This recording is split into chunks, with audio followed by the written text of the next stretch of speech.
In the dense, tangled heart of the Mesoamerican jungle, where howler monkeys call through the canopy and the shadows seem to whisper with ancient voices, there lives a deity few have heard of outside the Mayan world. He is not a god of war, nor of the sun or thunder. He wears no crown of fire or cloak of stars, and yet he is one of the most vital spirits in the entire Mayan cosmos. His name is Yum Kaax, the god of the forest, of wild nature, of untamed growth, and the sacred relationship between humans and the earth. His name means Lord of the Forest, but he is so much more than that. Yum Kaax is the spirit who guards the beasts, the birds, and the sacred plants that nourish life. He is the protector of maize, the most important crop in Mayan culture, but he is also the fierce guardian of the jungle, wild game, and all that grows beyond the reach of the cities.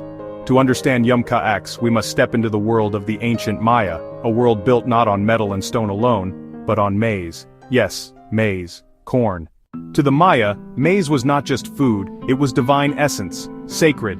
The flesh of humanity itself was believed to be made of maize, sculpted by the gods after failed attempts with mud and wood. And Yum Kaax was seen as the gatekeeper of the untamed maize, before it was cultivated, before it was tamed by man. He is the soul of the wild field, the untouched earth.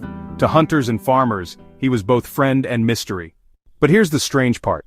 Yum Kaax was not worshipped in temples. He had no grand pyramids, no colossal statues. Instead, he was honored in the open fields, the forests, and the places where man met nature. And his blessings were not easy to earn. In Mayan belief, Yum Kaax was elusive. You could not simply demand his favor, he required respect. Hunters, for instance, would leave offerings before entering the forest. A small bundle of tobacco, a gourd of sacred drink, or even a whispered promise. Because if you failed to honor him, the forest would betray you. Your arrows would miss, your traps would break, the animals would vanish into the green. Yum Kaax was the silent watcher in the leaves, but he was also a giver of great abundance, if you knew how to ask. Farmers would perform rituals before sowing their fields. Not to the sun or rain, though those were important too, but to Yum Kaax, the god who could make the jungle yield its hidden bounty. There is a tale whispered among the elders deep in the Yucatan. A story of a young hunter, bold and arrogant, who entered the forest without fear. He laughed at the rituals, mocked the spirits, and promised to bring back a mighty deer without any help from the gods. But the forest grew silent. Birdsong ceased. The path behind him vanished. He wandered for hours, then days. Hunger gnawed at his belly. Thirst parched his lips. Still, no prey appeared. Until one evening, just as the sun melted behind the trees, a boy appeared. Barefoot, cloaked in vines, eyes like pools of black jade. He offered the hunter a piece of roasted maize and water from a gourd. Grateful, the hunter accepted. "Are you lost too?" he asked. The boy smiled and said only, "This is my home," and vanished. The hunter returned to his village, weak but alive, and told the elders. They nodded solemnly. "You met Yum Kaax," they said, "and he let you live. It was a lesson, not of punishment but humility.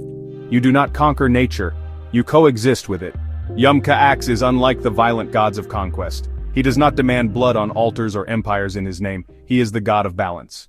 He reminds us that for every stalk of corn we harvest, we must protect the soil. For every deer we take, we must respect the herd. For every fire we light, we must remember the cool darkness that cradles it. In Mayan cosmology, the world was built on reciprocity. Everything taken must be returned in some form, and Yum Kaax was the embodiment of that law. Some scholars believe he is older than the cities, that he may have existed before even the great maize gods, perhaps even before humans learned to farm, a spirit of the primal earth, a being of green and silence and breath. And yet, he is fading. In modern times, Yum Kaax is rarely invoked. The jungles are shrinking, concrete replaces fields.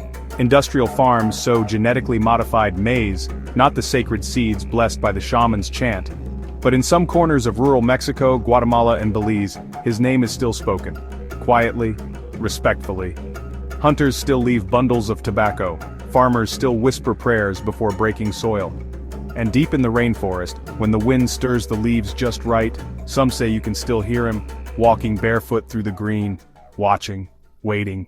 He is not gone. Yum Kaax lives in every untouched grove, every animal that watches you from the trees, every wild seed that grows without a gardener's hand.